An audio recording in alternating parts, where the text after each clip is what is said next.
একটি গ্রাম থেকে ঘটছে একের পর এক মরদেহ চুরির ঘটনা। অন্ধকার রাতে কবর ভেঙে মরদেহ গায়েব হয়ে যাচ্ছে রহস্যজনকভাবে। কবরস্থানে গিয়ে স্বজনরা দেখছেন খুঁড়ে রাখা তাজা মাটি আর ছড়িয়ে থাকা হাড়গোড়। ক্ষুব্ধ গ্রামবাসী এখন রাত জেগে পাহারা দিচ্ছেন কবরের পাশে।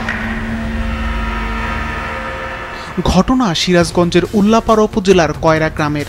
সেখানে একটি কবরস্থান থেকে একসঙ্গে ৮টি মরদেহ চুরির ঘটনা ঘটেছে। গত শুক্রবার জুমার নামাজের পর কবর জিয়ারত করতে গিয়ে গ্রামবাসী দেখেন অন্তত ৮টি কবর খোঁড়া। মুহূর্তেই এই খবর ছড়িয়ে পড়ে পুরো গ্রাম জুড়ে তৈরি হয় শোক আর ক্ষোভ। প্রিয়জনের মরদেহ অক্ষত আছে কিনা এমন শঙ্কা নিয়ে সবাই ছুটে আসেন কবরস্থানে। এসে অনেকে দেখতে পান কবরে নেই তাদের প্রিয়জনের দেহ। আজকে সকালবেলা আসার পরে বেটার কবর খোঁড়া, আরো তার পাশাপাশি অনেকগুলো কবর খোঁড়া। এইগুলো কবর খোঁড়ার কারণে আমি বেটার বিচার চাই। আরো সবার জন্য খবর করে কঙ্কাল হয়তো চুরিয়ে এনেছে, হাড় আড্ডি উপরে পড়ে এনেছে। সকালবেলা শুনি যে এই কবরস্থানে ৮টা লাশ চুরি হয়ে গেছে।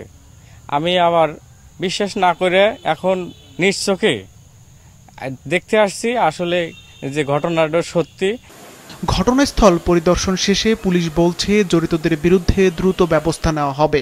বিষয়টা আমরা এখানে সরেজমিনে তদন্ত করে সাথে সাথে আমাদের ঊর্ধ্বতন কর্মকর্তাদের অবহিত করেছি এবং তারা নির্দেশনা দিয়েছে এটা অনুসন্ধানপূর্বক যারাই জড়িত থাকতো তাদের অনুসন্ধান করে তাদেরকে খুঁজে বের করে তাদের বিরুদ্ধে আইনগত ব্যবস্থা গ্রহণ করার জন্য। সিরাজগঞ্জের উল্লাপাড়ায় মরদেহ চুরির ঘটনা নতুন নয়। এক সময় কবর থেকে মরদেহ চুরির ঘটনা এতটাই বেড়ে গিয়েছিল যে গ্রামবাসী মরদেহ চুরির ভয়ে রাত জেগে কবর পাহারা দিত।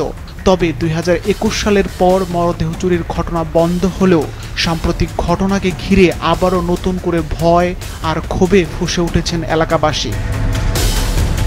সিফাত রহমান, মাছরাঙা, নিউজ ডেস্ক।